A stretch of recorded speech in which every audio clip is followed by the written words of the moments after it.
Welcome, everybody, to this virtual summit. I'm your host, Tristan Gutner, and this is From Surviving to Thriving.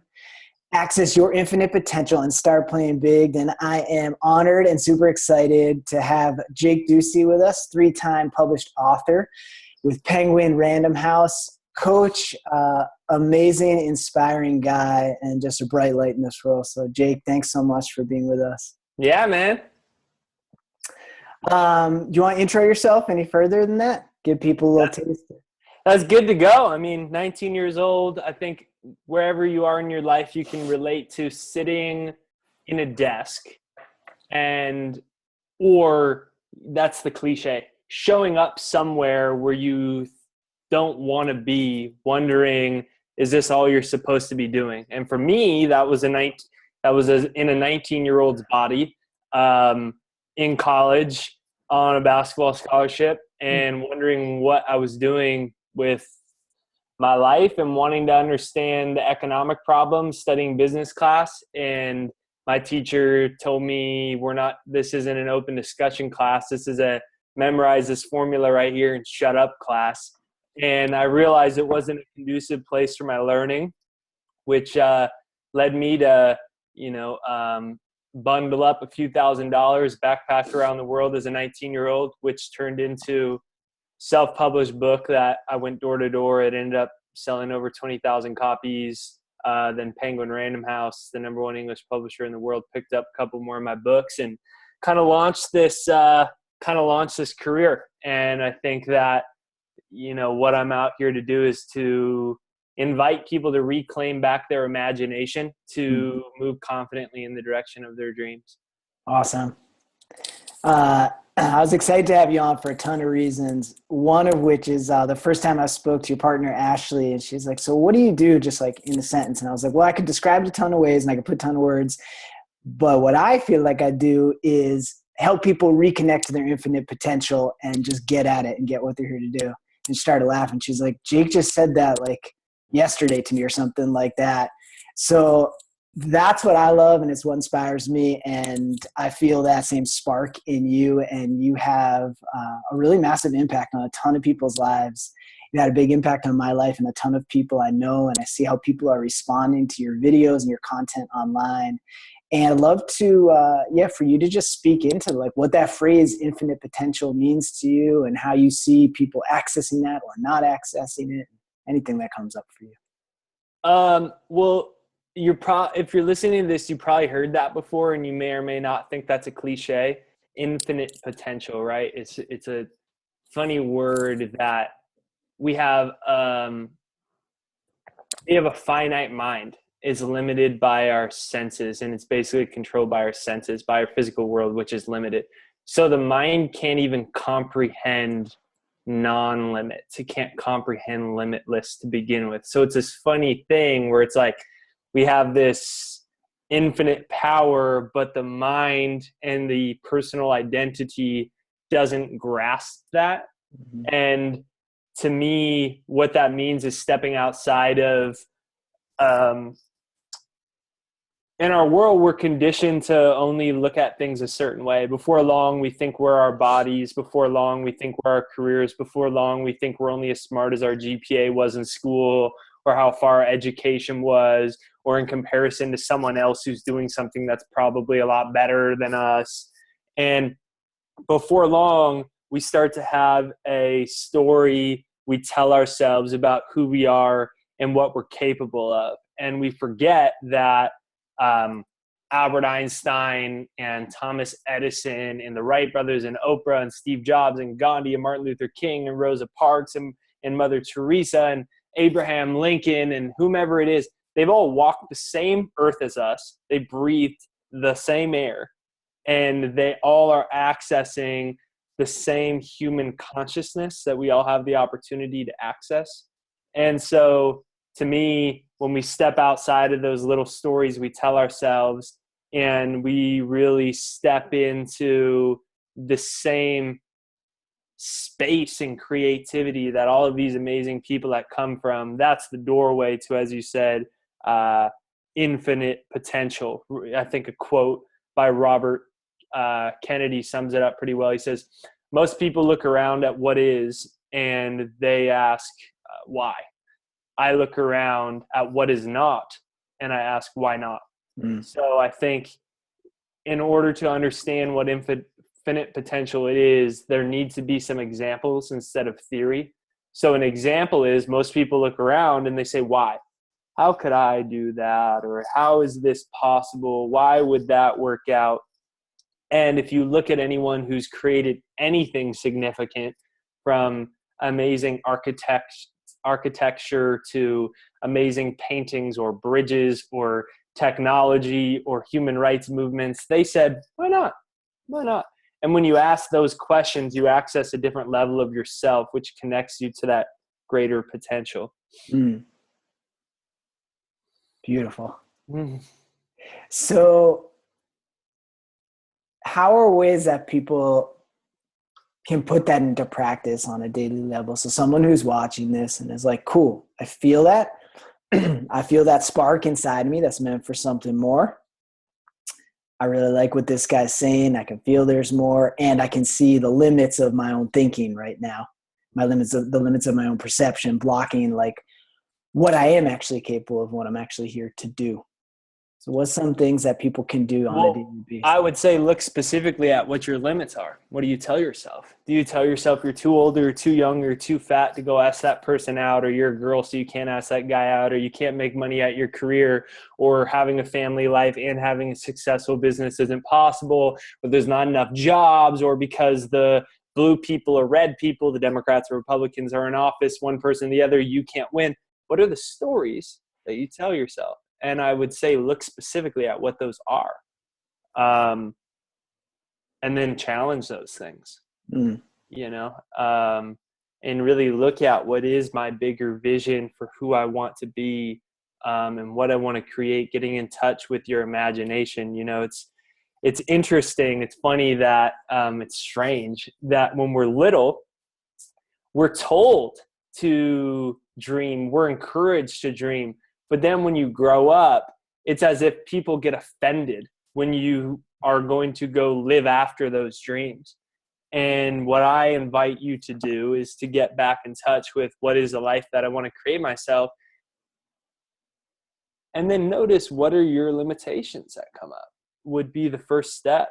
I think people don't realize, they assume, Arthur Schopenhauer says most people assume the limits of their field of vision as the limits of possibility. Meaning most people assume that because they don't have a lot of money in the bank, or because of this or because of that, therefore their dream is impossible. You only see a little bit of visible light. There's a lot more spectrums of light that are beyond what we can see. And this physical world is made out of light and sound. And so if you go beyond your field of vision, if you go beyond your conception of who you've been, you can get in touch with a larger vision. And when those fears or doubts or stories or beliefs come up as to why not, you can challenge those things. And I think that's the first step towards finding out who you are and really living a complete life.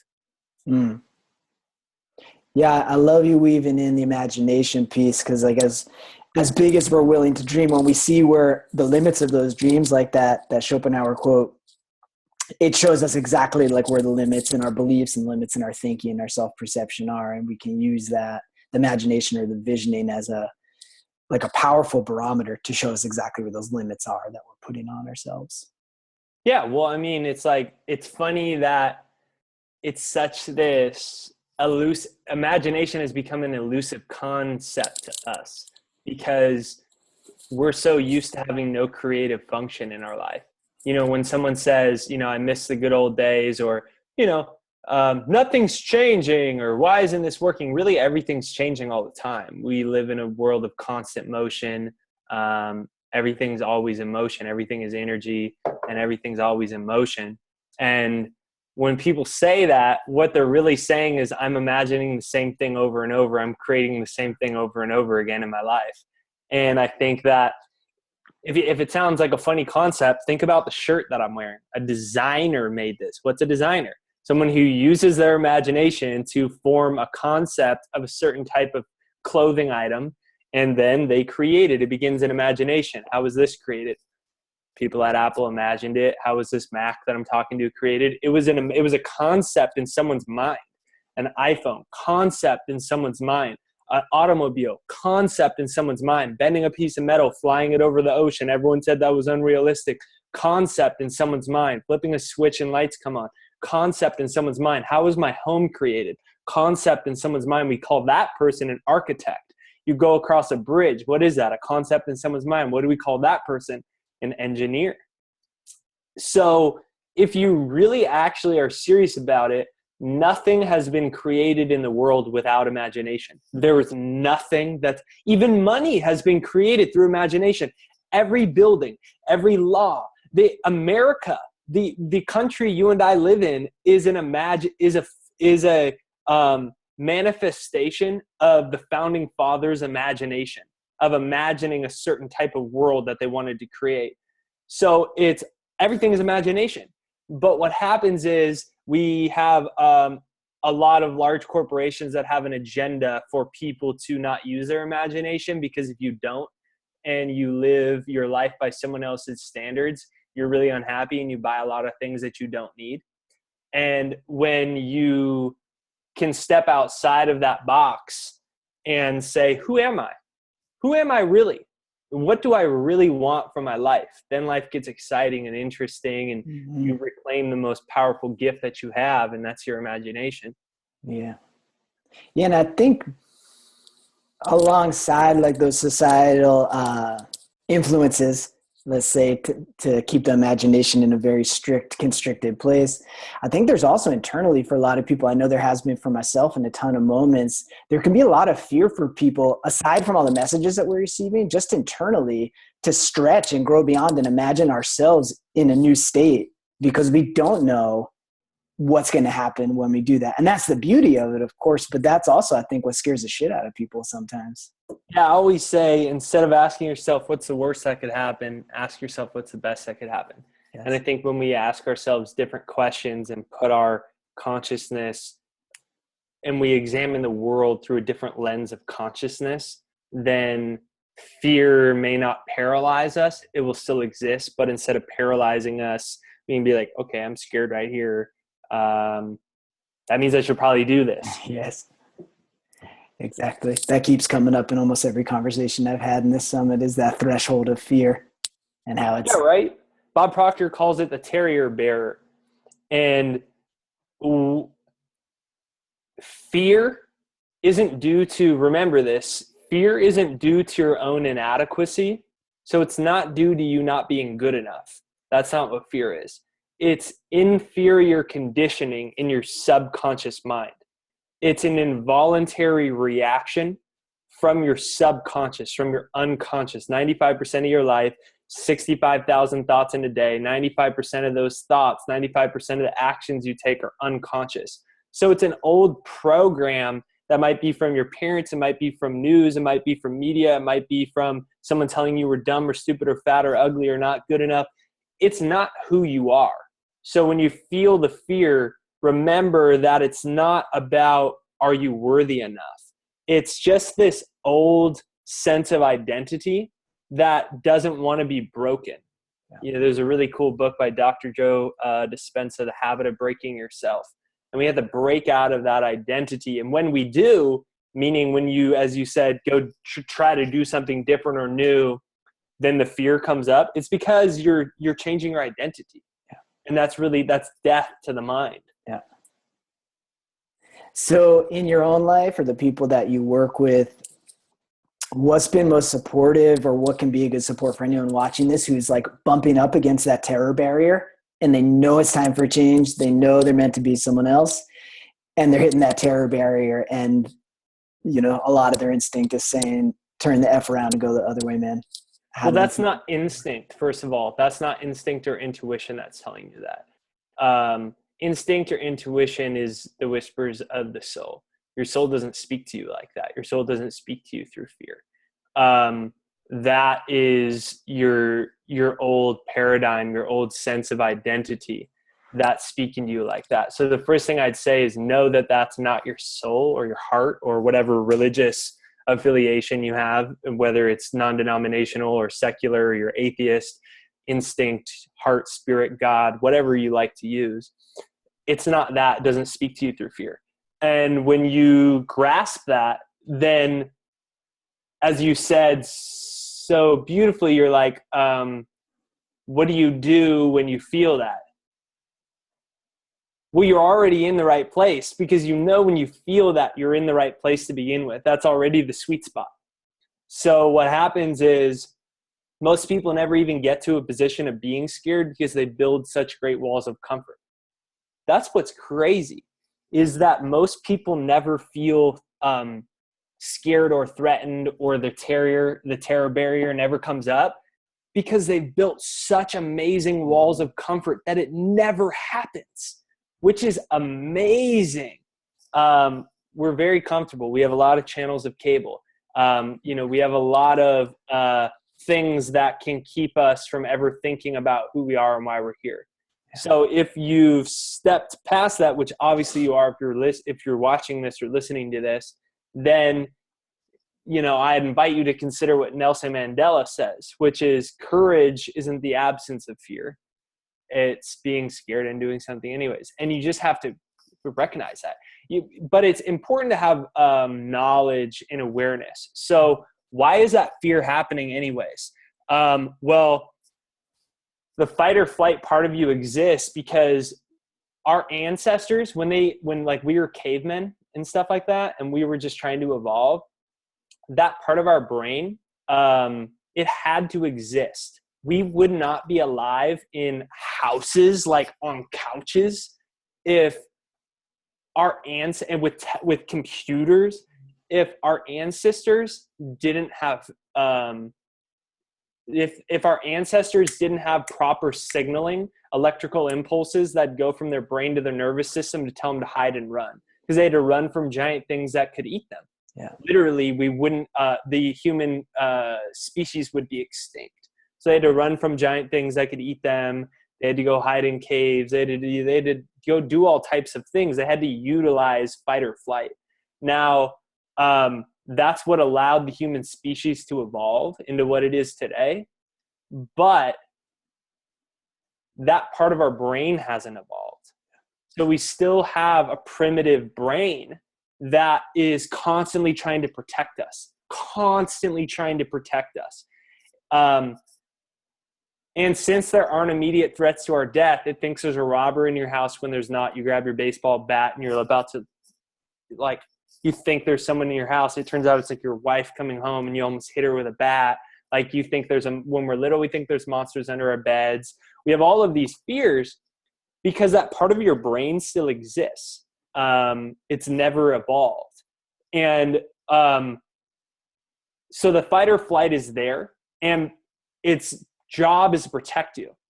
But now instead, it protects us from living, not from dying. Like, it was really important. We needed it, and we still need it. Like, you need to know so you don't go jump off a cliff or something like that. But very, very, very rarely is your existence threatened in today's world if you're watching this. There's a lot of people in the world that live on under $2 a day, and they live on huts in the ground or out in the wilderness. But for Western world people, your existence is hardly ever threatened. But the part of your brain still exists. So instead, it tries to protect you from being vulnerable. It tries to protect you from failing. It tries to protect you from being rejected, from asking someone out, from starting a new business, for asking for a raise, for working on a new idea or sharing a new idea. So it tries to protect you. And when you have knowledge of that's just part of my old brain, that's how the brain works, then you can grasp that, this is just part of my neurology of my brain that's never evolved. Yeah. And then you can laugh at it. You can be like, this is so silly. Why am I acting like I'm going to die if I just go do that thing?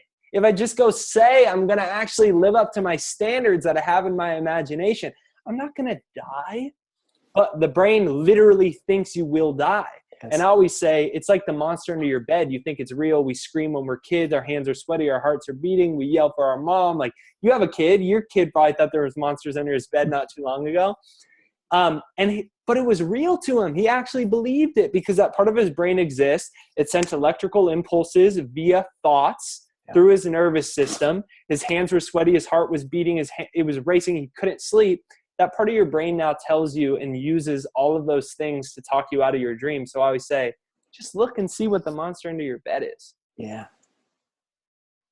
Yeah. And then every time we feel that fear, and like that Nelson Mandela quote, like act anyways, because we're going to experience fear if we're in one of these spacesuits, you know, on this planet, and we act anyways, and then we don't die, or we don't have the worst case scenario unfold. Like, it starts to build new neural pathways. It starts to build new belief systems. So next time that arises, it's like we're still afraid, but maybe not deathly afraid. Maybe we're 90% afraid where we were 100% before. Is that how you see like that change happen in how we relate to fear and start to act more and more in the face of fear? Yeah, totally. I mean, I think, people, everyone wants to know how to be more confident. And confidence is just a byproduct of taking action, and that can only be developed. So I think that's an example of what you're saying. Confidence is developed through facing a fear. Oh yeah, that wasn't actually as scary as I thought. Whoa, I'm actually smarter than I thought. I'm actually more persistent than I thought. I actually might be better looking or more creative than I thought. It starts to open up our eyes to see possibilities that didn't exist before. What's that quote by Aldous Huxley? Once the doors of perceptions are cleansed, then everything appears as it really is, infinite. Booyah. So what else do you have a burning desire to share? I don't want to take up too much of your time. What else do you have a burning desire to share or ask? Touche. I'm gonna drink water for a sec. I'm really curious in your own life. There may be many, but maybe just one that sticks out at you where you had a real flip in that perceptual quality. You're like, holy shit, I really am capable of doing X, Y, or Z, whatever that dream was. And like, it's just sort of how that played out for you in real time. I mean, there's so many things. I've had crazy things happen to me before. I mean, it happens pretty much every day when I calm my nervous system down enough. And the nervous system is really shaky and constricted, then that's affecting your brain waves.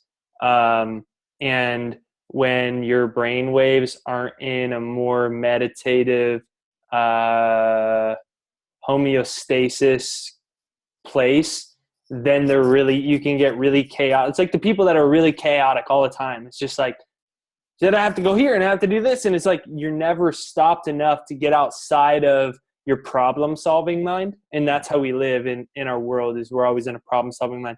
I have 19 tasks on my to-do list, and here's my shopping list. And that's great. I love shopping at grocery stores, but we never get out of that mind. And so just meditating, when I can calm my nervous system enough and use my breath enough to drop off some of the layers of constant unease, constant restlessness, constant worry.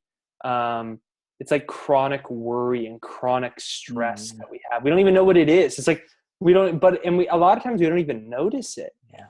But it's always there. And when you can slow your breath and your heartbeat and your nervous system down enough, you drop into a different brain wave and it accesses a different level of thought or consciousness.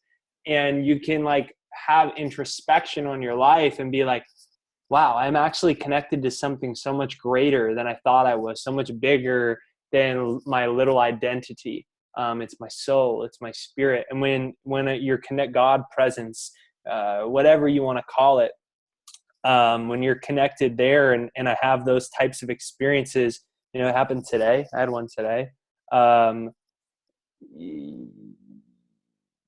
It just pours out. And then everything I did, we were talking about my live stream today. It was like, I just knew I was just in such a different place of consciousness. And I knew my live stream was great and I could feel it. And it turned out it was the most viewed commented one I ever had in, an hour or two. So just quick things like that. It's an everyday thing. It doesn't need to be this huge, event. It's just slowing myself down enough to look at things in a different way. And we usually don't give ourselves that type of time. Yes. Yeah. To flesh out what you were just saying before Jake and I started recording, we were just chatting. Jake did a live stream not like 7 or so his time this morning, and I tuned in to it for a second, and he was on fire. And I was saying before I even had the sound on, just the look in his eyes and the energy radiating out was really powerful. It was clearly just in a super potent zone. And we were talking about how he did that more or less coming straight out of his morning and his meditation practice. So he was just really in that zone. And we're both talking about how early in the morning, right when we come out of that practice, like we're absolutely on fire. And as you said, Jake, it's a result of giving the nervous system time to just relax and unwind, and B, giving it a directive to do so and really focusing that energy inward. And my meditation time in the morning and the night is by far the two most valuable times in my day, because it's the two times that I may not be able to get into a place of mastery every time with it, but it's the two times that I'm aware of in the day that I have a nervous system and that it does need some support to calm down, so I can let that God presence, that universal force, channel through. Yeah, I mean, even James Allen, As a Man Thinketh, he says, calmness of mind is one of the beautiful jewels of wisdom. Mm-hmm. And to the measure that we can calm our minds is to the measure that we can actually influence the world rather than it influencing us. We move from reaction to creation. Move away from like, I don't know, this happened, and I have to go here and I have to do this. And it's controlling your energy rather than it being controlled to things outside of you. Calmness of mind is one of the most beautiful jewels of wisdom. You watch Oprah. I watched her interview with Stanford. She did an interview with Stanford's graduate students 2 years ago, a couple thousand kids in the audience. She's tuned in, dude. Nobody knows that extent because she's always interviewing other people. Yep. But just watching her just like riff about like connected to her presence and spirit and soul is like got $2.5 billion. She owns a major media network, and she's just like, yeah, this is how I did everything. Just like connecting to my spirit, calming my nervous system down. And, So Jake, for someone watching this or listening, who's like really feeling it and is like, knows again that they're on that threshold, they feel that burning desire to do whatever it is that they feel that burning desire to do. What's like one lasting piece of wisdom, direction, motivation, inspiration you would offer someone in that community? Most people won't do this because just to, challenge you, and I invite you to prove me wrong. Most people really aren't that serious. They just want to be entertained through insight, just like through television. But then we tell ourselves, I don't watch television. I watch podcasts and interviews. And so they'll listen to all of these and they won't do anything anyone says. It's just a reality. I've been in this personal development industry for 6 years almost. And that's how most people aren't going to do anything you say. And so for the people who are serious, because I know there's definitely a handful of people who are serious, man, I'd say when this ends, get out a Microsoft Word document, get out a piece of paper if you prefer pen and pad. I prefer pen and pad. And write your vision for your life. Write your vision for your life. What does it look like? I'm so happy and grateful now that. What are you doing? How does your life look? How much money are you making? Where are you living? Who are you helping? Do you have a family? What does it look like? Where do you live in the world? What's your house like? What does it feel like? What does your yard look like? Everything. Write it out and read that every single day. Read that every day and let that be the thing that brainwashes you instead of the news, instead of Drake's new song or Rihanna or Beyonce's song or what Donald Trump and Hillary Clinton are doing. Let that be the thing that brainwashes you, and let that start to move you. And then, you know, simply you can do the rule of 5 things every day to move closer to your goals. Just pull out a index card and start doing some actionable tasks that move you closer in that. And that's really how simple it is and how simple life can be. Will you have challenges? Yeah. Will you have struggles? Yeah. Will you want to quit? Yeah. But that means you're playing all out. Yeah. You know, when you want to quit, I think that means that you're actually showing up. Because if you don't want to quit, it means you're so stuck in comfort that you have no concept of pushing yourself. So if you feel like quitting, good on you. That's the sweet spot. Write your vision down and just start taking baby steps. 5 things a day. It doesn't need to be 18 hours a day. It could be 1 hour a day to start, but just keep moving forward, and take real actionable steps. Don't just listen to these episodes. Don't just listen to these interviews. Take action on what you're doing. You know, put your vision down, get a coach, get someone like Tristan to support you, hold you accountable. Accountability and support is the number one thing. That's why most people set their New Year's goals, and 2, 3, 4 months or 3 days after they set their New Year's goals, they're already on pace to never make any of them happen. Why? Because no one's holding them accountable. No one's giving them that support. And you deserve that accountability. You deserve that support. You deserve to make this the best financial year of your life, the best health year of your life, the happiest year of your life. And it all begins with a vision, with baby steps, and finding someone that can hold you accountable. You know, Tristan, someone that can do that for you. Beautiful, brother. Thank you so much. Thanks for all the wisdom. And as you guys can tell from watching this guy is a fountain of wisdom, inspiration, motivation, accountability. And please check him out further. He's got amazing videos on YouTube and Facebook. His website, jakeducey.com, is awesome. So with that, Jake, brother, thank you so much. I really appreciate your presence, and thanks for showing up so big and beautiful. Yeah, man. Thank you. Yeah, you're welcome. Have a beautiful day, and wishing everybody out there an awesome day, and go make it a masterpiece.